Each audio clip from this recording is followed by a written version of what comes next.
Ngayong araw, pupunta ako sa isa sa mga beach dito sa amin sa San Narciso, Quezon. Kaya naman samahan nyo akong i-tour kayo dito sa amin. Mula nga sa bayan ng San Narciso, siguro mga 10 to 15 minutes lang yung biyahe. Diba? Malapit lang siya. Kung gusto nyo pumunta dito, hanapin nyo lang tong New Palm Beach Resort. At pagkatapos nga ni ay diretsuan nyo lang ang daan na ito. Grabe, ang ganda ng vibes ng mga nyuga na to. Nung punta ko nga dito ay medyo may kaputikan ng kaunti lang naman. Ay tag-ulan na nga ni. Pagkatapos ay bago mag New Palm Resort, ayan may makikita kayo ditong daan at pumasok kayo diyan. Pagkatapos ay ito na yun. Sabi ko nga nung punta ko dito ay parang apakaswerte ko at parang wala halos artista dito. Parang ako lang yung feeling artista. Reminder nga lang po sa mga pupunta dito. Minsan kasi ay sobrang daming basura dito. Lalo na kapag natatapos ang ulan. At marami kayong makikita diyan na bunot ng niyog. At dito nga po ay dalawa lang ang cottage na meron. Isa dito sa tabi at isa dun sa Bakawan. Yun nga gaya ng sabi ko sa inyo ay dito ay medyo may karamihan ng mga bunot ng niyog. Kaya wag kayong mag-expect na sobrang linis dito at sobrang ganda dito sa tabi. Pero kung ito nga ni ay malilinis, talaga namang sobrang ganda din naman talaga dito dahil nga ni isa linaw ng tubig na nandito. Pagkarating ko nga ni dito ay nahiya na ang person dahil may natutuwa nga ni sa akin dahil may vlogger daw. Siyempre ako ay medyo may hiya pa rin talaga at ako nga ni nagasimula pala ang naman mag-vlog. Mahilig nga daw silang manood ng mga vlog kaya naman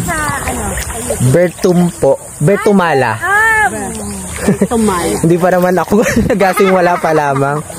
Basta na yung pag... Ang layo nyo po. Hindi, okay lang po. Water, ano naman po siya. Welcome to my vlog. Ayan, from Marinis Norte. Grabe ang layo. Dinayo lang namin ito, kuya. Wow. Ayan, una nga ni shoutout po kida ate na dumayo pa from Camarines Norte. Grabe po ang layo ng narating ninyo. By the way po, thank you so much for visiting San Narciso, Quezon. Ito na nga at itutour ko na kayo dito sa Bakawan Beach. Gaya nga sabi ko kanina, maraming basura dun sa tabi. Pero pag nandito na nga ni kayo sa Bakawan ay talaga naman parang ayaw mo nang umalis sa tubig dahil sa linaw. Bago ko nga ni kayo itour dun sa mga Bakawan ay silipin muna natin itong katabing resort. Ito guys, ngayon pupunta naman tayo doon sa katabi niyang resort na New Palm Resort. Sana pwede tayo dito. Yan, ito po ang New Palm Resort.